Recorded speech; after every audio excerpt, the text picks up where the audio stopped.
The multi-format series between Australia and India are days away from starting. We looked at the India squad a while ago. Now we are all set on this edition of The Outside View to talk about Australia's squad for this tour.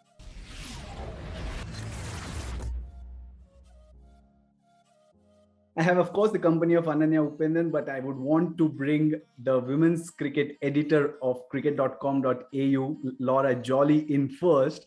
Laura, before we get down to the squad, tell me that secret location of Australia's pace bowling factory from where you churn out seamers at will.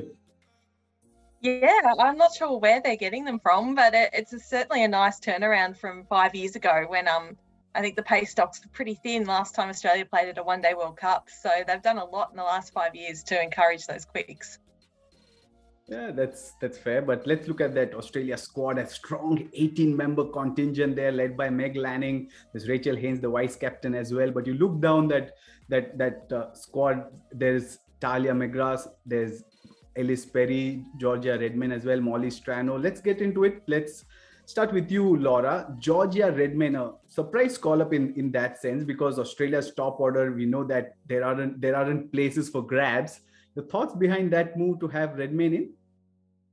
Yeah, I think they've just wanted to provide a bit of cover in the squad with it being such a congested series. I think 11 match days out of 20.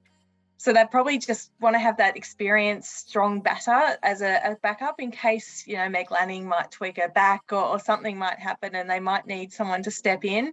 I think also knowing there's an Ashes and a World Cup coming up, they're the sorts of tours you'd have a definite reserve batter in your squad. So it's a new one for Australia. They haven't had any backup batting in the squad for 2 years. But yeah, if she gets a go, I think she will do really well.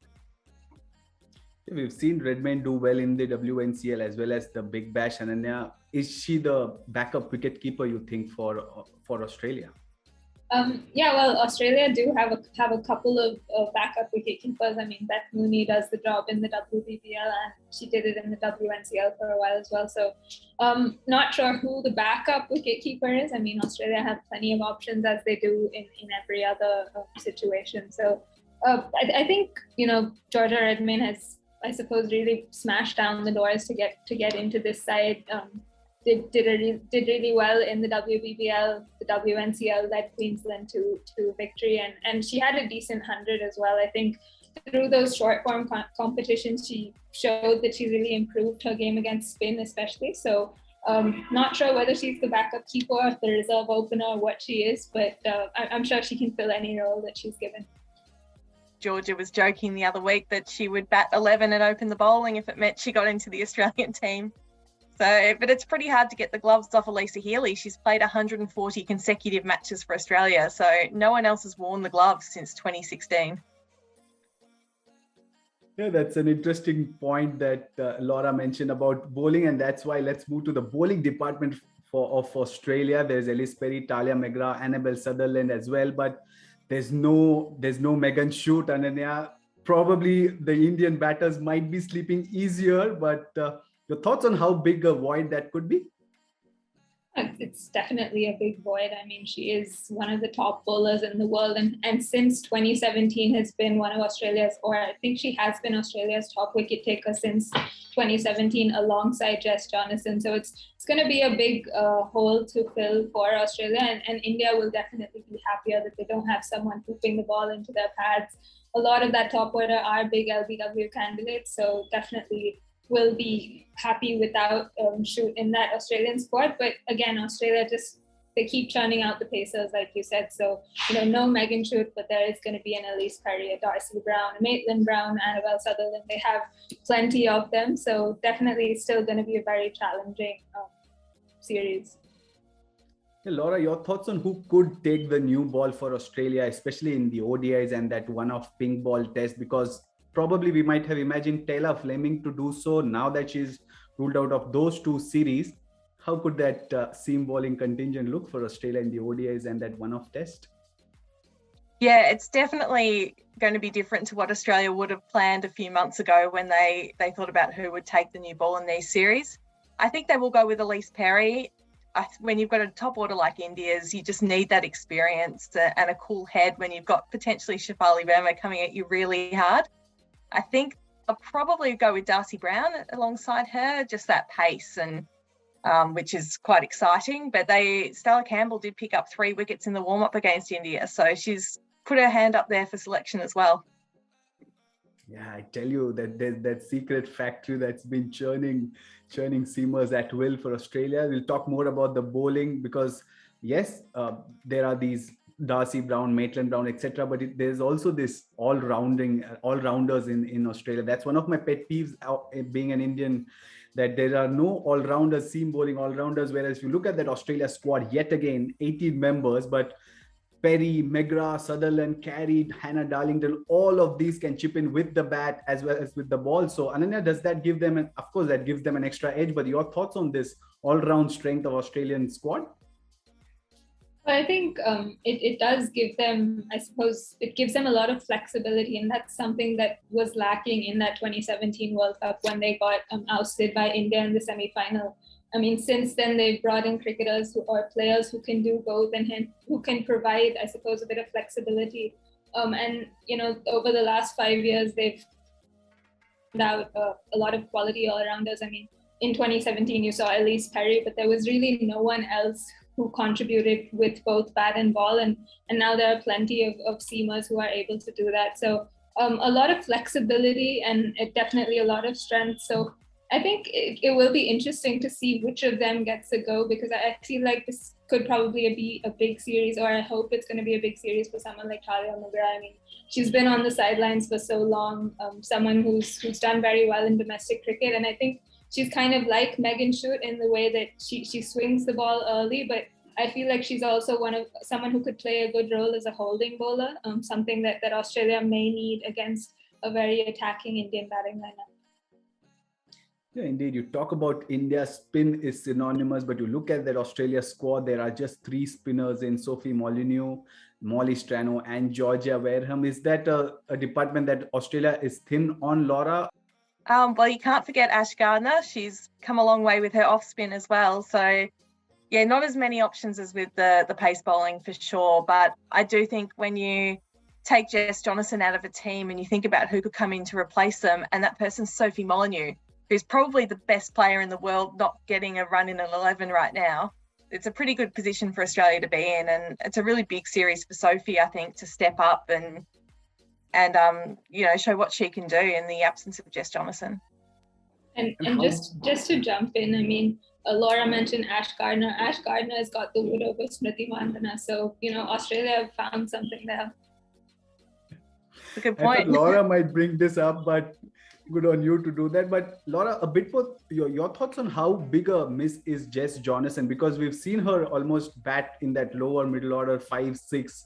Of course, she bats higher in the domestic circuit, but how big that could be, especially that she's done well with the ball against India recently. Yeah, that's a massive loss. We've just seen how well she has done in the last few years. Her record's outstanding, and she really is that bowler that Meg Lanning would throw the ball to when they need to dry up the runs and pile on a lot of pressure. But I do think Sophie Molyneux can do the same thing, and Ash Gardner has shown she can do that as well with her offies. So it's a huge loss, but I am confident Australia can cover it. Right, there you go, 18-member squad. And then how would you rate this squad based on the names and the combination that they could go in with? Well, I mean, if you look at any Australian side, and it looks very, very strong on paper. I mean, even with the loss of the likes of Jonassen and Schutt, you look at the bowling attack and it still looks really robust. I mean, it is slightly inexperienced, but it does. I mean, we've seen these players do very well in the WBPL. So if I had to rate them, maybe 7.5, because I mean, Jonassen and Schutt are big losses. So 7.5 on 10 maybe. Laura, I can see that T20 World Cup jersey behind you, but I'm still going to ask you your ratings for this squad for against India. Yeah, I would probably say 7, purely because we know that we're missing Jess Jonassen and Megan Schutt. Tayla Vlaeminck won't play any role until the T20s. She's got a bit of an Achilles injury, and Nicola Carey's got a little bit of an abdominal strain too. So I think there's enough injury worries or absences there for Australia that then it's not quite their strongest squad. You've got a few people coming in who, like Maitland Brown too, who haven't played cricket for a long time. So Certainly not a 10 out of 10 squad, but still plenty to like. I tell you what, Ananya is bringing up the point of Smriti Mandhana's dismissal. Your rating is lesser than Ananya's. I'm wondering who's the Australian in here. Well, let's move on. Let's take some questions from the fans in our segment that we call Ask the Outside View. First up, Yati_cricket asks on Instagram, who are the unlucky ones to miss out from this squad? Laura, would you like to take that? Yeah, so I think Sammy Jo Johnson has been really unlucky. She bowled so well over in the 100 and she's so experienced too. So I was a bit surprised that she didn't get a run ahead of some of the really young fast bowlers who've been included in this squad. And I think it's hard to push Georgia Wareham out of this team. She's done nothing wrong, but Amanda Wellington is just keeps putting her hand up as well. And another person who was probably really unlucky to miss out. Yeah, fair points, those. Let's move on. Fraser Middleton asks on Twitter, I reckon no team will have a better chance of ending Australia's winning ODI run than India in this first match, given that the Aussies have not played for months. And yeah, what do you have to say on this? Yeah, well, I put this up on Twitter as well. Then in 2016, the last time India toured Australia for a bilateral series, Australia came off a WBPL, hadn't trained together. They lost that T20 series. So it does feel like this is a big opportunity, and you add the injuries or the niggles in that Australian camp to this, and it feels like a huge opportunity for the Indians to kind of level or like stop this juggernaut that's rolling. And I think, you know, for India, it's going to be about being very aggressive against that inexperienced attack. I think that's what's going to give them the edge, because the Australian batting lineup is extremely dominant. It's very experienced, and they know how to chase down targets. So I think India's best option is probably to put Australia in and force the young bowlers to kind of defend a target.